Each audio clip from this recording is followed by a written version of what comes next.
விசேஷமாக அநேக நாட்களாக என்னுடைய காதுகளிலே ஒரு வார்த்தையை திரும்ப திரும்ப திரும்ப நான் கேட்டுக்கொண்டே இருக்கிறேன். ஒரு வார்த்தையை நான் கேட்டுகிட்டே இருக்கிறேன். என்ன வார்த்தை அப்படின்னு சொன்னால், அந்த டிப்ரெஷன் அப்படின்ற வார்த்தை. டிப்ரெஷன் யாரை கேட்டாலுமே இப்போ நிறைய பேர் என்ன சொல்கிறாங்க அப்படின்னு சொன்னால், எனக்கு ரொம்ப டிப்ரெஷனாக இருக்குது, எனக்கு ரொம்ப ட்ரிகர் ஆகுது, எனக்கு ரொம்ப கோபமாக வருது. அப்போது இந்த டிப்ரெஷன் அப்படின்ற வார்த்தை இந்த கொரோனாவுக்கு அந்த பக்கம் அதுக்கு அந்த பக்கம் பார்த்தீங்க அப்படின்னு சொன்னால், நிறைய பேருடைய வாயிலிருந்து அந்த வார்த்தை உச்சரிக்கப்பட்டு கொண்டே இருக்கிறது. அப்படின்னா அந்த டிப்ரெஷன் அப்படின்ற வார்த்தை. ஆனால் ஆண்டவர் நம்முடைய வேதத்தில் பார்த்தீங்க அப்படின்னா, சகல நோய்களுக்கும் ஆண்டவர் மருந்தை வைத்திருக்கிறார். சகலவற்றுக்குமே இந்த உலகத்தில் இருக்கிற ஒரு மனிதனுக்கு என்னென்ன வேண்டுமோ எல்லாவற்றுக்கும் ஆன்சர் ஆண்டவர் எங்கே வச்சிருக்கிறார் அப்படின்னு சொன்னால், நம்முடைய வேதத்தில் கர்த்தர் வச்சிருக்கிறார். நம்மளை அப்படி தான் ஆண்டவர் படைச்சிருக்கிறார். பாருங்கள், நம்முடைய உடம்புல இருக்கிற நிறைய அவயவங்கள் நம்ம யாருமே ஆப்ரேட் பண்ணலை. ஆனால் அதுவே என்ன ஆகுது அப்படின்னு சொன்னால், அதுவே ஆப்ரேட் ஆகுது. ஆண்டவர் அப்படி தான் என்ன பண்ணியிருக்கிறாருன்னா, நம்முடைய சரீரத்தை கர்த்தர் அப்படி தான் டிசைன் பண்ணியிருக்கிறார். நம்முடைய ரத்த ஓட்டங்கள் சீராய் அமைகிறது, நம்முடைய கண்களில் பார்வை நமக்கு சரியாய். அப்போ ஆண்டவர் நம்மளை டிசைன் பண்ணும்போதே நம்முடைய அவயவங்கள் தன்னை போல ஓடுகிற அளவிற்கு அவ்வளவு ஞானமாய் படைத்திருக்கிற அந்த தேவன் இந்த உலகத்திலே எந்த விதமான காரியத்திற்கும் ஆன்சரை கர்த்தர் நமக்கு வைத்திருக்கிறார். இந்த உலகத்தில் இந்த டிப்ரெஷன் அப்படின்ற இந்த கேட்டகரிக்கு போயிட்டீங்கன்னா, அப்படின்னா இந்த மன அழுத்தம் என்கிற ஒன்றுக்கு நீங்க போயிட்டீங்கன்னா, எந்த டாக்டர்கிட்ட போனாலுமே அவர்கள் மெடிசன் இருக்குது. எதுக்கு அப்படின்னு சொன்னா, அது விக்ரஸ் ஆகாம இருக்கிறதுக்கான மெடிசன் இருக்குது. ஆனா இந்த டிப்ரெஷன் இல்லைன்னா இந்த மன அழுத்தத்தை 100% கியூர் பண்ற அளவுக்கு இன்னும் மெடிசன்ஸ் கண்டுபிடிக்கப்படவில்லை. நம்முடைய சரீரத்தில் இருக்கிற பல நோய்களுக்கு இன்னும் அதை முழுக்க தீர்க்கிற அளவிற்கு மருந்துகள் கண்டுபிடிக்கப்படவில்லை. அதில் மிக முக்கியமான ஒரு வியாதி என்ன அப்படின்னு சொன்னால், இந்த டிப்ரெஷன். இந்த டிப்ரெஷனை சில நேரத்தில் டாக்டர்கள் என்ன பண்ணுவாங்கன்னா, கண்ட்ரோல் பண்ணுவாங்க. கண்ட்ரோல் பண்ணி, அதுவும் எப்படி கண்ட்ரோல் பண்ணுவாங்க அப்படின்னு சொன்னால், நம்மளை எழும்ப விடாமல், நம்முடைய இஷ்டத்துக்கு நம்ம செயல்பட விடாமல், இந்த டிப்ரெஷன் மாத்திரையை சாப்பிட்றவங்களுக்கு நிறைய பேருக்கு தெரியும். இந்த டிப்ரெஷன் மாத்திரை என்ன பண்ணும் அப்படின்னு சொன்னால், நம்மளை இறுக்கி ஒரு கயிறில் கட்டுறது மாதிரி இருக்கும். ஒரே கட்டி போடும். நீங்கள் இந்த டிப்ரெஷன் மாத்திரையை சாப்பிட்டு காலையில் எந்திரிச்சிங்கன்னா பார்த்தீங்கன்னா, இந்த வாயை திறக்க முடியாது.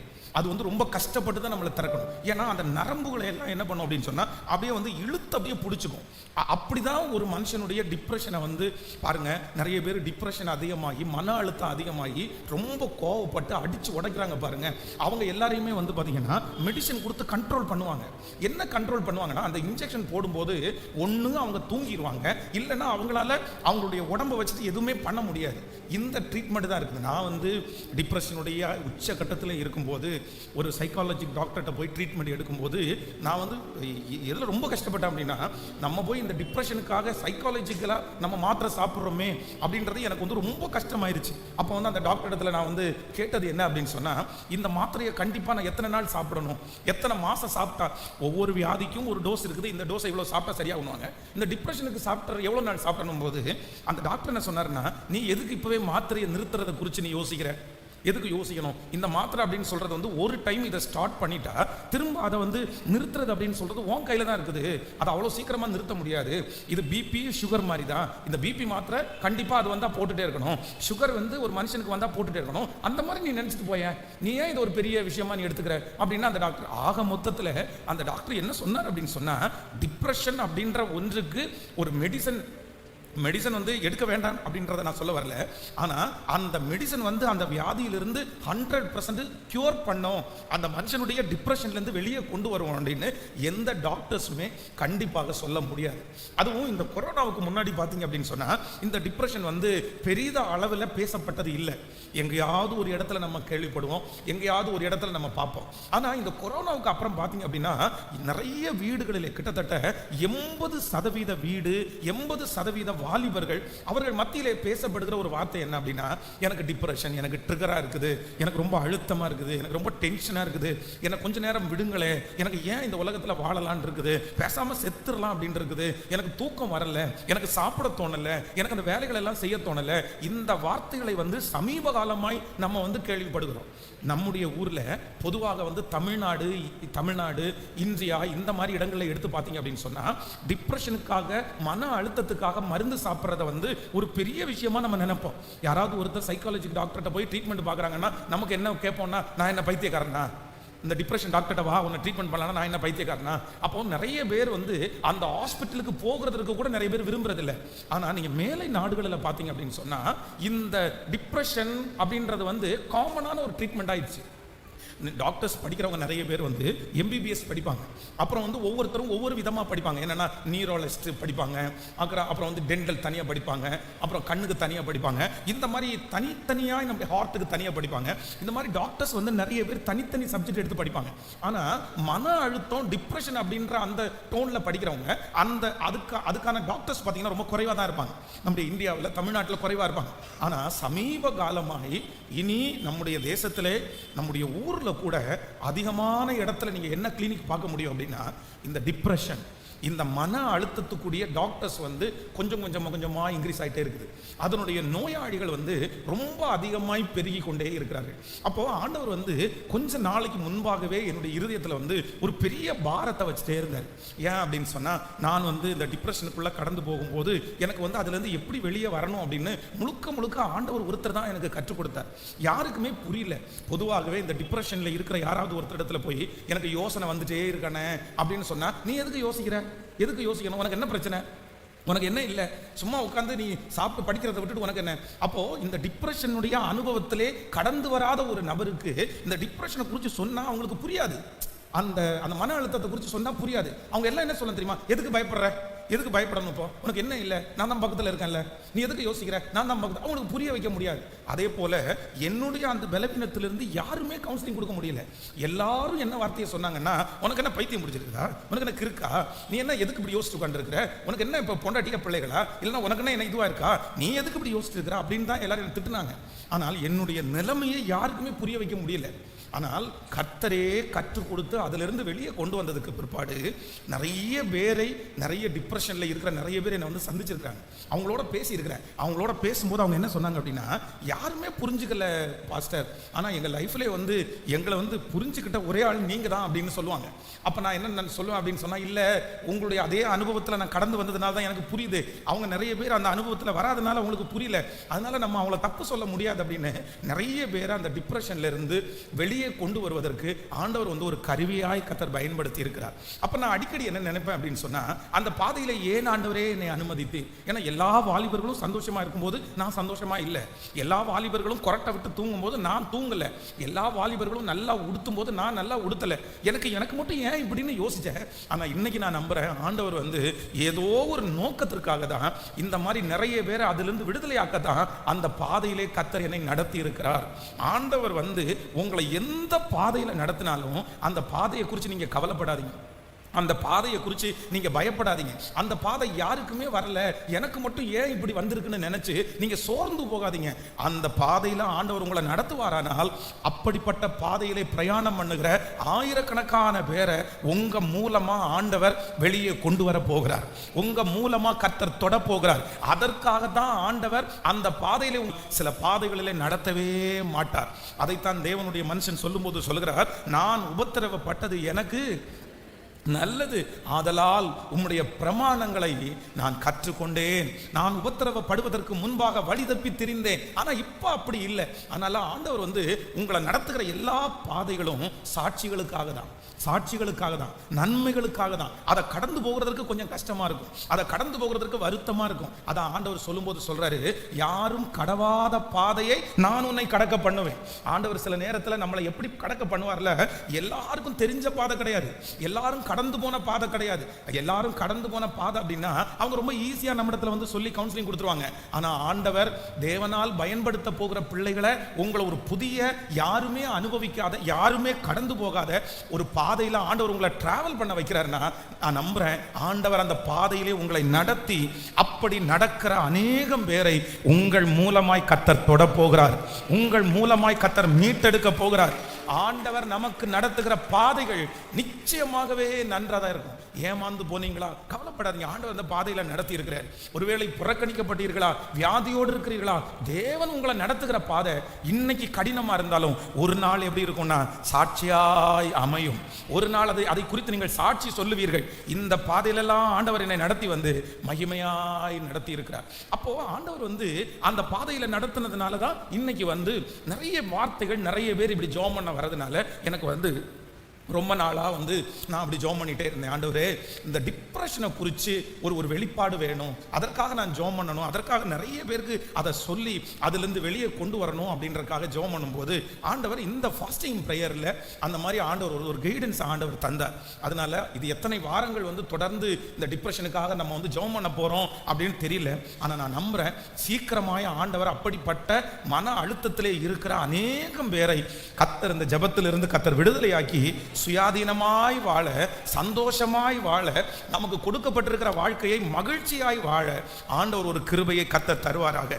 நீங்க வேதத்துல பார்க்கும்போது பாத்தீங்கன்னா பழைய பரிசுத்தவான்களை பாருங்க, எத்தனை பாடுகள், எத்தனை பாடுகள், எத்தனை வியாதிகள், ஆனா அவங்களுக்கு இந்த டிப்ரெஷன் அப்படின்றது ஒண்ணு மட்டும் வரவே இல்லை. பாருங்க, நீங்க வந்து அப்போஸ்தலனாகிய பவுலை பாருங்க, எத்தனை பிரச்சனை, கடல் பிரயாணத்துல பிரச்சனையா இருந்துச்சு, ஜனங்களால் வந்த மோசங்கள், இந்த மாதிரி எத்தனையோ லிஸ்ட் அடிக்கிட்டே போறாரு. ஆனா இந்த மன அழுத்தம் அவங்களுக்கு வரவே இல்லை. பாருங்களேன், தூங்கணும்னு நினைச்சா தூங்கிட்டாங்க, அவங்க வந்து அந்த இடத்துல பிரசங்கம் பண்ணணும்னு நினைச்சா பிரசங்கம் பண்ணாங்க, அந்த இடத்துல பாட்டு பாடணும்னு நினைச்சா பாட்டு பாடல. அப்போ அவர்களுக்கு அந்த அளவிற்கு அவங்களுடைய இருதயம் எப்படி இருக்குன்னா ரொம்ப ஸ்ட்ராங்கா இருந்திருக்குது. அப்போ ஆண்டவருடைய பிள்ளைகளே, அவர்களை அப்படி கர்த்தர் நடத்த முடியுமானால் நம்மையும் ஆண்டவர் நடத்த முடியும். எத்தனை பேர் ஆமோதிக்கிறீர்கள்? ஸோ ஒவ்வொன்றாய் உங்களுக்கு சொல்லி சொல்லி சொல்லி நம்ம இன்னைக்கு என்ன பண்ண போறோம்னா, நம்ம ஜெபம் பண்ண போறோம். இது நமக்கு மட்டுமல்ல, நம்முடைய பிள்ளைகளை கூட தொடுவதே இல்லை. நான் நம்புறேன், இந்த பிரசங்கம் நடந்து கொண்டிருக்கும் போதே தேவனுடைய மகிமை உங்கள் மேல் பிரகாசிக்கும். நீங்க எந்த இடத்துல இருந்தாலும் பிரகாசிக்கும். இனி நீங்கள் விடுதலையோடு வாழ்வீர்கள், நீங்கள் இனி சுதந்திரமாய் வாழ்வீர்கள், இனி நீங்கள் மகிழ்ச்சியோடு வாழ்வீர்கள். நான் நம்புகிறேன், இனி அந்த அழுத்தம் இல்லாமல் கர்த்தர் வாழ ஆண்டவர் பெரிய கிருபை செய்வாராக. இந்த மன அழுத்தத்தை குறித்து, டிப்ரெஷனை குறித்து ஒரு தேவனுடைய பிள்ளை இதை அறிஞ்சுக்கணும். என்ன அப்படின்னு சொன்னா, இது வருகிற வியாதி அல்ல, இது வர வைக்கிற வியாதி. கவனிங்க, நீங்க வந்து இதை முதல்ல அண்டர்ஸ்டாண்ட் பண்ணுங்க. இந்த மன அழுத்தம், டிப்ரெஷன் அப்படின்றது வந்து வருகிற வியாதி அல்ல. ரெண்டு விதமா இருக்குது. ஒன்று வந்து சிலரை வந்து பிசாசு பிடிச்சின்னு வைங்களேன், இந்த பிசாசு பிடிச்சிருக்கிறவங்க சிலரை வந்து டிப்ரெஷனுக்குள்ள நடத்தும். நம்ம வேதத்தில் வந்து நீங்க வந்து அந்த புதிய ஏற்பாட்டில் வாசிக்கும் போது ஒரு மனுஷன் கல்லறையில குடியிருக்கிறார். அந்த மனுஷனுக்குள்ள ஆண்டவர் வந்து அந்த பிசாசை துரத்தும் போது 7000 பிசாசு அதுக்குள்ள இருக்குதாமா. இந்த பிசாசு அவனை என்ன பண்ணிச்சு அப்படின்னு சொன்னா, அவனை வந்து இந்த பிசாசு வந்து அவனை மன அழுத்தத்துக்குள்ள ஆளாக்கிருச்சு. எப்படின்னா, அவன் வந்து தன்னுடைய சொந்த கையினால் தன்னை காயப்படுத்தி, அவன் நைட்டு கல்லறையில் இருந்து தான் யாருன்னே தனக்கு தெரியாம இருந்தான். இது என்னன்னா, இது வந்து டிப்ரெஷனுடைய எக்ஸ்ட்ரீம். நல்லா கவனிச்சுங்க, டிப்ரெஷனுக்கு படிகள் இருக்கிறது. பொதுவாக வந்து சில டிப்ரெஷன் வந்து நமக்கு ஆபத்து இல்லை. ஒரு பிரச்சனை வரும்போது உடனே கவலைப்படுறது, ஒரு மரணம் வரும்போது உடனே ஒரு சோகம் வருகிறது, ஒரு சின்ன பிரச்சனைக்கு கொஞ்சம் பயப்படுறது, இதெல்லாம் டிப்ரெஷனுடைய ஆரம்பம். ஆனால் இது வளர்ந்துச்சு அப்படின்னா கடைசியில் இந்த டிப்ரெஷன் எங்கே கொண்டு போய் விடும்னா, நம்மளையே மறக்க பண்ணும். நான் யாருன்றதை மறக்கப்படும், நான் எங்கே இருக்கிறேன் அப்படின்றத மறக்கப்படும். ஸோ ஆண்டவருடைய கிருபையினால ஆண்டவர் என்னை கிருபையாய் தப்புவித்தார். நான் வந்து டிப்ரெஷனில் பார்த்தீங்க அப்படின்னா அப்படியே லெவல் எனக்கு தாண்டிட்டே இருக்குது. ஃபர்ஸ்ட் வந்து பார்த்தீங்கன்னா ரொம்ப வந்து பயத்தில் ஆரம்பிச்சிச்சு. அதுக்கப்புறம் ரொம்ப யோசித்தேன். அதுக்கப்புறம் ரொம்ப நடுக்கம் ஆயிடுச்சு. அதுக்கப்புறம் எதுலையுமே கான்சன்ட்ரேட் பண்ண முடியல. அதுக்கப்புறம் என்னுடைய உடம்பே என்னால் கவனிச்சிக்க முடியல. அதுக்கப்புறம் என்னால் சாப்பிட முடியல. அதுக்கப்புறம் பார்த்தீங்கன்னா தூக்கம் என்னை விட்டு போயிடுச்சு. அதுக்கப்புறம் பார்த்தீங்க அப்படின்னா நான் இருக்கிற இடத்தையும் மறக்கிறது மாதிரி ஆயிடுச்சு. அப்புறம் கொஞ்சம் இன்னும் எஸ்ட்ரீம் போகும்போது என்ன தோணுச்சு அப்படின்னு சொன்னா, இந்த குப்பையை எடுத்துலாமா, இந்த குப்பையை போய் பொறுக்கலாமா, இந்த இடத்துல போய் நின்றுக்கலாமா அப்படின்னு நினைக்கிற அளவுக்கு அப்படியே நாளுக்கு நாள் போயிருச்சு. ஆனால் ஆண்டவர் வந்து பெரிய தயவு, நான் வந்து அதிலிருந்து வெளியே வந்தது அப்படின்றது வந்து முழுக்க ஆண்டவருடைய பெரிய அனுக்கிரகமே இல்லாமல் வேற எதுவுமே இல்லை. ஆண்டவருக்கு வந்து நான் ரொம்ப நன்றி செலுத்துறேன். ஏன் அப்படின்னா நான் முடிஞ்சிருச்சுன்னு தான் நினைச்சேன். என்னுடைய மனதில் வந்து விசுவாசம் அப்படின்றது வந்து 1% கூட இல்லை, ஒரு துளி கூட இல்லைன்னு வச்சுக்கோங்களேன். நான் வந்து திரும்ப ரிட்டர்ன் வருவேன்னு நினைக்கவே இல்லை. ஆனால் ஆண்டவருடைய தயவு ரொம்ப பெருசு. அப்போது இந்த டிப்ரெஷன் வந்து பிசாசு பிடித்திருக்கிற மனிதர்களை வந்து பிசாசு வந்து ஒரு விதமான டிப்ரெஷனை கொடுப்பான். ஒரு மனிதனுக்குள்ளே பிசாசு பிடிக்கும் போது அது வந்து அவனுக்குள்ள வெறுமையை கொடுக்கும், அது வந்து அவனுக்குள்ள டிப்ரெஷனை கொடுக்கும். அது வேற ஒன்று. இன்னொன்று, டிப்ரெஷன் என்கிறது ஒரு வியாதி, வருகிற வியாதி அல்ல. காய்ச்சல் வந்து நமக்கு வருகிற வியாதி. நம்முடைய உடம்புல இருக்கிற நிறைய வியாதிகள் வந்து வருகிற வியாதி. அது சாப்பாட்டுனாலேயோ இல்லை வேற எதுனாலேயோ வரும். ஆனால் இந்த டிப்ரெஷன் அப்படின்றது முழுக்க முழுக்க நமக்கு நாமே உருவாக்கி கொள்ளுகிற வியாதி. இது வேற எதுவுமே காரணம் இல்லை. உங்க உடம்பு அதுக்கு காரணம் இல்லை, உங்களுடைய ஆசீர்வாதங்கள் அதுக்கு காரணம் இல்லை, உங்களை சுற்றி இருக்கிற எதுவுமே காரணம் இல்லை. இந்த டிப்ரெஷன் ஒரு மனிதனுக்குள்ள எப்போ ஸ்டார்ட் ஆகும் அப்படின்னு சொன்னா, அந்த மனிதனால் உருவாக்காமல் டிப்ரெஷன் என்கிற ஒன்று ஆரம்பிக்காது. நீங்க நினைச்சீங்கன்னா உங்களை மன அழுத்தத்தினுடைய வியாதியை நீங்க வருத்திக்கலாம். நீங்க நினைச்சீங்கன்னா மன அழுத்தம் இல்லாம வாழலாம். இது ரெண்டுமே ஆண்டவர் வந்து யாருடைய, நான் சொல்றது நல்லா புரிஞ்சுக்குங்க. பிசாசு பிடிக்கிற அப்படின்னா யாராவது ஒருத்தர பிசாசு பிடிச்சிருக்கும் பாருங்க, அந்த பிசாசு வந்து மன அழுத்தத்துக்குள்ள அவங்களை கொண்டு போய் விடுவான். அது வேற கேட்டகரி. மற்றபடி இந்த மன அழுத்தம் என்கிற வியாதி முழுக்க முழுக்க நம்ம உண்டு பண்ணுறதுல தான் இருக்குது. நானா உண்டு பண்றதுல தான் இருக்குது, நானா அதை கிரியேட் பண்றதுல தான் இருக்குது. நான் நினைச்சா டிப்ரெஷன் இல்லாம வாழலாம், நான் நினைச்சா என்னை ஒரு மனநோயாளியாய் நான் மாற்றுவதற்கு முடியும். அது வேற யாருடைய கையிலையும் இல்லை. யாருடைய கையில இருக்கு அப்படின்னா என் கையிலேயே இருக்கிறது. நான் என்ன நம்புறேன் அப்படின்னு சொன்னா, நீங்க வந்து உங்களுக்கு நீங்களே உருவாக்கி கொள்ளாதீங்க, டிப்ரெஷனை நீங்க வளர்த்தாதீங்க, நீங்க அந்த மன அழுத்தத்துக்குள்ள நீங்க கொண்டு போகாதீங்க. அப்படிப்பட்ட ஒரு இருதயத்தை ஆண்டவரிடத்துல இன்றைக்கு கர்த்தருடைய பிள்ளைகள் கேட்க வேண்டும்.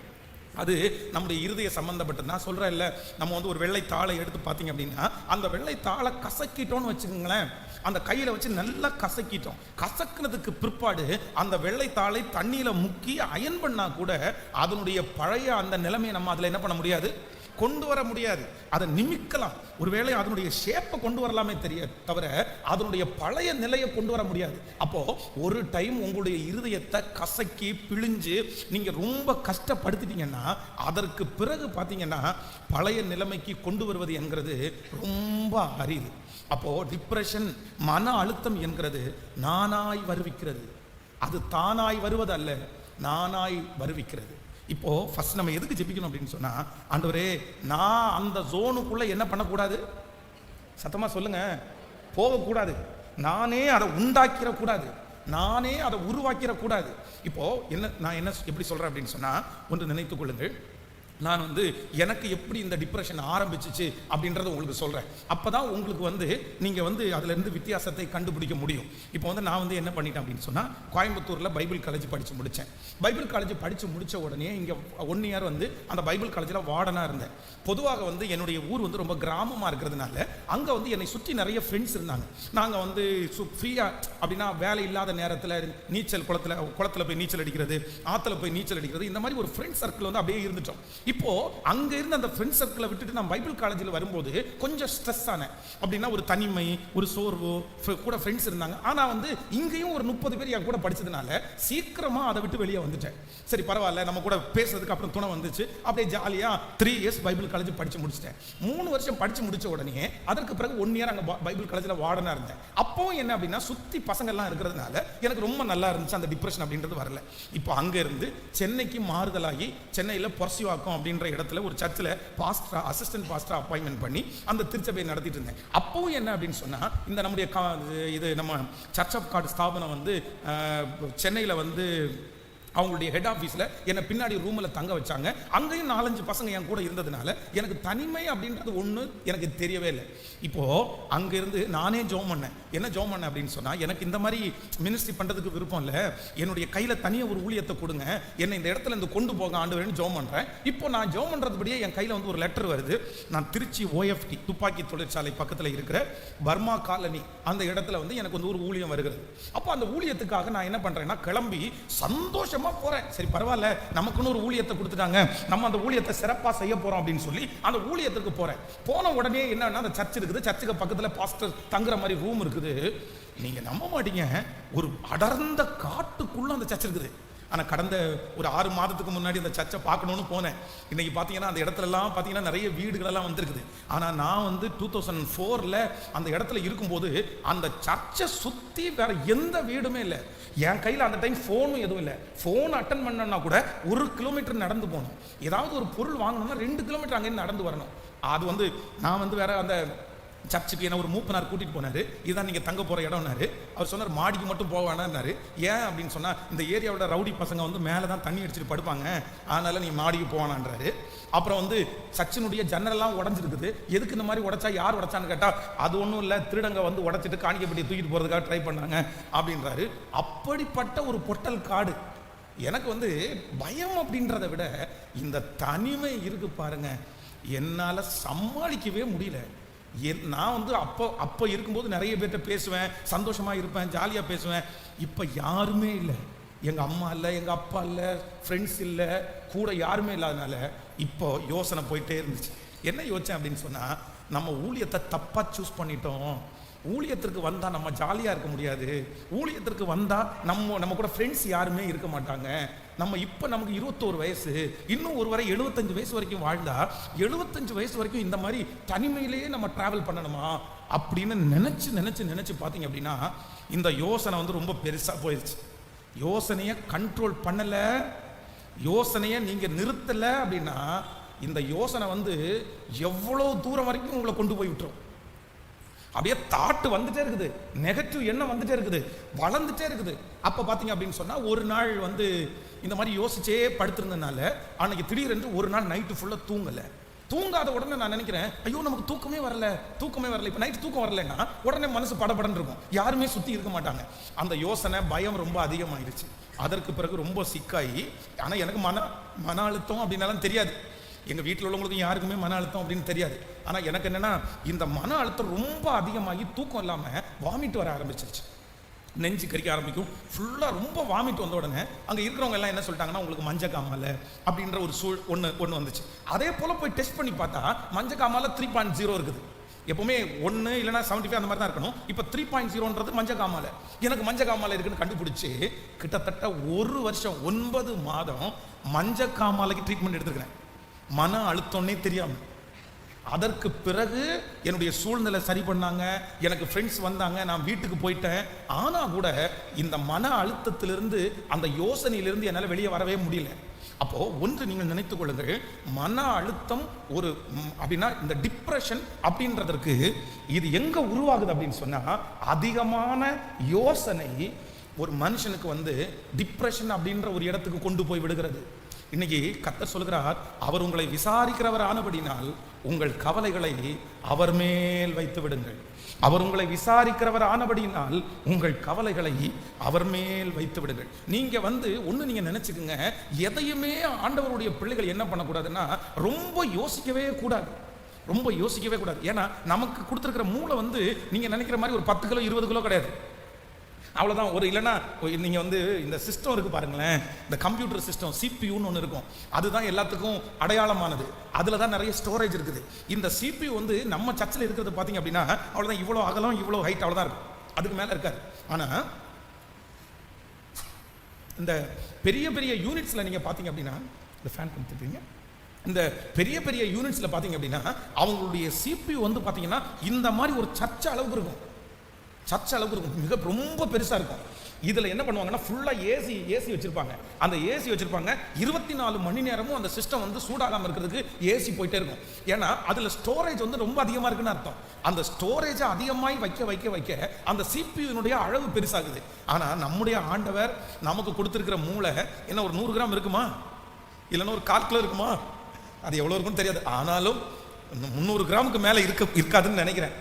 எவ்வளோ பெரிய மண்டையாக இருந்தாலும் மூளை எவ்வளோதான் இருக்கும் சொல்லுங்களேன், அவ்வளோதான். அதுக்குன்னு ஒரு கெப்பாசிட்டி இருக்குது, அதுக்குன்னு ஒரு தன்மை இருக்குது, அதுக்குன்னு ஒரு ஸ்டோரேஜ் இருக்குது. நம்முடைய சிந்தையை நம்ம வளர நம்ம வளர்த்த பெரிதாகிற அளவுக்கு ஆண்டவர் வச்சிருந்தாலும், ஞானத்தை வச்சிருந்தாலும், திராணிக்கு மிஞ்சி ஒரு ஆண்டவருடைய பிள்ளை எதை குறிச்சும் என்ன பண்ணக்கூடாது அப்படின்னா யோசிக்கவே கூடாது. நீங்கள் வந்து மன அழுத்தத்திலிருந்து வெளியே வரணும்னு நீங்க நினைச்சீங்கன்னா நீங்க எடுக்கக்கூடிய முதல் தீர்மானம் என்ன அப்படின்னு சொன்னா, ஆண்டவரே நான் அதிகமா என்ன பண்ண மாட்டேன், சொல்லுங்க சத்தமா, நீங்க சங்கீதம் 94வது சங்கீதத்தினுடைய 11வது வசனத்தை வாசிங்க பார்க்கலாமே. 94வது சங்கீதம் 11வது வசனத்தை வாசிக்கும் போது, மனிதனுடைய யோசனைகள் வீண் என்று கர்த்தர் அறிந்திருக்கிறார். எல்லாரும் சேர்ந்து சொல்லலாம். 94வது சங்கீதம் 11வது வசனம், மனுஷனுடைய யோசனைகள் வீண் என்று கர்த்தர் அறிந்திருக்கிறார். எல்லாரும் திரும்ப திரும்ப சொல்லுங்கள். மனுஷனுடைய யோசனைகள் வீண் என்று கர்த்தர் அறிந்திருக்கிறார். கர்த்தர் அறிந்திருக்கிறார். என்ன வேணும்னாலும் நடக்கட்டும், என்ன வேணும்னாலும் நடக்கட்டும். இன்னைக்கு இந்த ஃபாஸ்டிங் பிரேயர்ல நம்ம எடுக்க வேண்டிய ஒரு தீர்மானம் என்ன அப்படின்னா, ஆண்டவரே என்னுடைய யோசனையினால எதுவும் பண்ண சொல்லுங்களேன் முடியாது. எதுவுமே நீங்க செய்ய முடியாது. என்ன பண்ண முடியும்னு நினைக்கிறீங்க? நீங்க யோசிச்ச உடனே என்ன பண்ண முடியும்? அந்த காரியம் மாறிடுமா? அந்த காரியம் நின்றுமா? அந்த காரியத்தை திரும்ப பெற்றுக்கொள்ள முடியுமா? இல்ல. ஒரு கடன் ஆயிருச்சு, யோசிச்சு என்ன பிரயோஜனம்? ஒருத்தர் அவமானப்படுத்திட்டாங்க, யோசிச்சு என்ன பிரயோஜனம்? நமக்கு ஒண்ணு நஷ்டம் வந்துருச்சு, யோசிச்சு என்ன பிரயோஜனம்? நம்மள ஒருத்தர் ஏமாத்திட்டாங்க, நம்ம யோசிச்சு என்ன பிரயோஜனம்? ஆண்டவர் என்ன சொல்றார் அப்படின்னு சொன்னா, மனிதனுடைய யோசனை வீண் என்று கர்த்தர் அறிந்திருக்கிறார். நடந்ததெல்லாம் நன்மைக்கு தான், நடப்பதெல்லாம் நன்மைக்கு தான். ஆனா நான் என்ன பண்ண மாட்டேன் அப்படின்னு சொன்னா, இனி எதை குறிச்சும் நான் என்ன பண்ண மாட்டேன், யோசிக்கவே மாட்டேன். எத்தனை பேர் ஆமோதிக்கிறீர்கள்? நீங்க பேர் நிறைய பேர் சொல்லுங்க, பாஸ்டர் சொல்றது ஈஸி பாஸ்டர், ஆனா எப்படி யோசிக்காம இருக்கிறது, எப்படி யோசிக்காம நடக்கிறத எப்படி யோசிக்காம இருக்கிறது. ஆனா நீங்க யோசிக்காம இல்லை அப்படின்னு சொன்னா கண்டிப்பாக நீங்க என்ன பண்ணுவீங்கன்னா வீக் ஆவீங்க.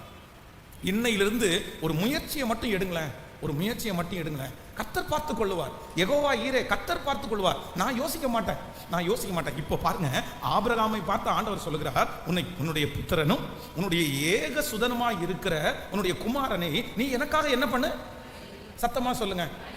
இப்போ உங்கள்கிட்ட அப்படி சொல்றாருன்னு வச்சுங்களேன், நீங்க என்ன பண்ணுவீங்க? ஆமா ஆண்டவரே, நாளைக்கு காலையில கிளம்புறேன் ஆண்டவரே அப்படி நான் சொல்லுவீங்க? சொல்லுங்க சத்தமா.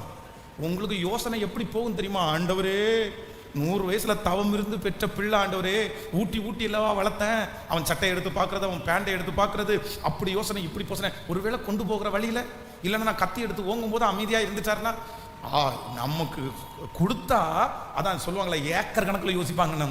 நம்ம நிறைய பேர் இந்த ஜபத்தில் இருக்கிறவங்க, நீங்க சாதாரணமான ஆட்கள் அல்ல, நீங்க ஏக்கர் கணக்கில் யோசிக்கிற ஆட்கள்.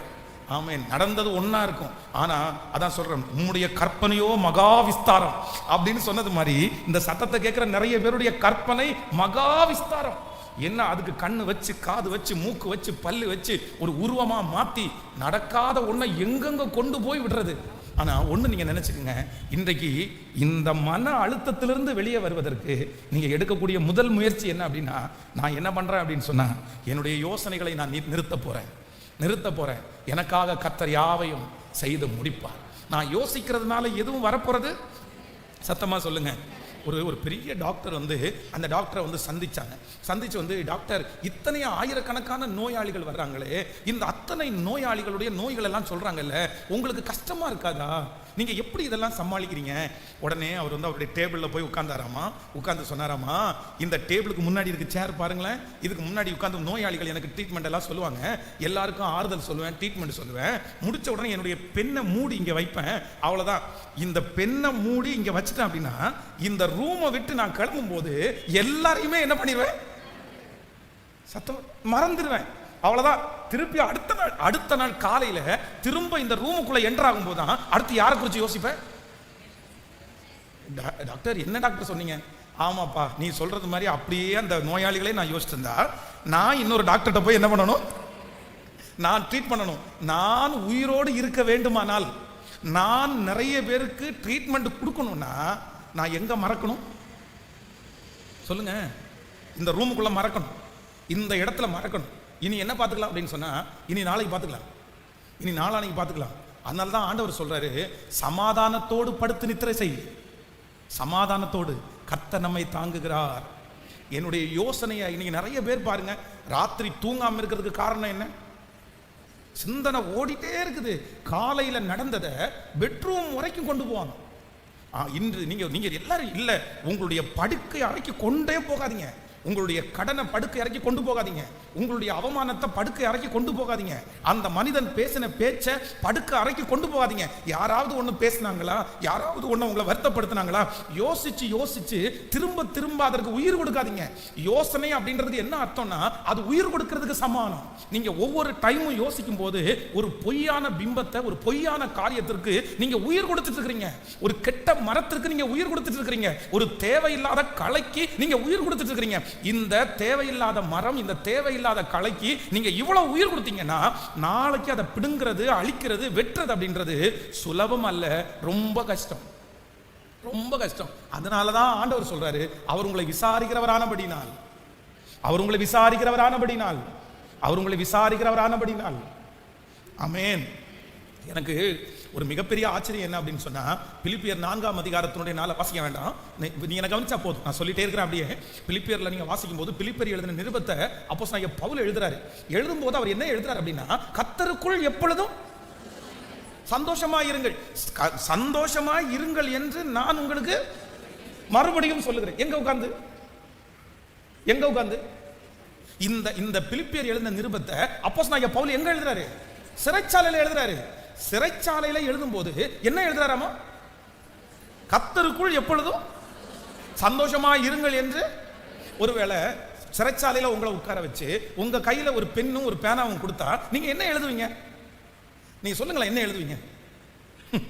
நிறைய பேர் அழுகையோட ஃபர்ஸ்ட் ஆரம்பிக்கும் போதே ஒரு ஐகான் போட்டுறது, 2 கண்ணு கீழே அப்படியே கண்ணீர் துளி விழுகிறது, நான் ரொம்ப மிஸ் பண்றேன் எல்லாரையுமே அப்படின்னு கண்ணீரோட நிறைய பேர் எழுதுவாங்க. அப்படி இருக்கிறேன், இப்படி இருக்கிறேன், இதை வந்த இது வந்த, நான் அங்க வீட்டில் இருந்ததை நினைக்கிறேன், அதை நினைக்கிறேன், இதை நினைக்கிறேன், என் மேல எவ்வளவு பாசம், யாருமே இங்க இல்ல, தனியா ஒரு 4 செவத்துக்குள்ள இருக்கிறேன், இங்க நாத்தம் அடிக்குது, இங்க கஞ்சி கொடுக்குறாங்க, என்னென்ன எழுதுவோம். ஆனா அப்போஸ்தலனாகிய பவுல் என்ன எழுதுறாரு அப்படின்னா, கர்த்தருக்குள் எப்பொழுதும் சந்தோஷமா இருங்கள். என்ன அப்படின்னு சொன்னா, அந்த சிறைச்சாலையை குறித்து அவர் என்ன பண்ணல, கேட்கல, யோசிக்கவே இல்லை, யோசிக்கவே இல்லை. அவ்வளவுதான். அடுத்த நேரத்தில் குறித்து அதை குறித்து யோசனையே கிடையாது. பிள்ளைங்க பாருங்க, இன்னைக்கு நிறைய பேர் பிள்ளை இப்பதான் குழந்தை பிறந்திருக்கும், குழந்தை பிறந்து 1 இயர் ஆனிவர்சரியில அந்த அம்மாவுக்கு என்ன கவலை தெரியுமா? இந்த குழந்தைக்கு கல்யாணத்தை நான் எப்படி பண்ணுவேன்?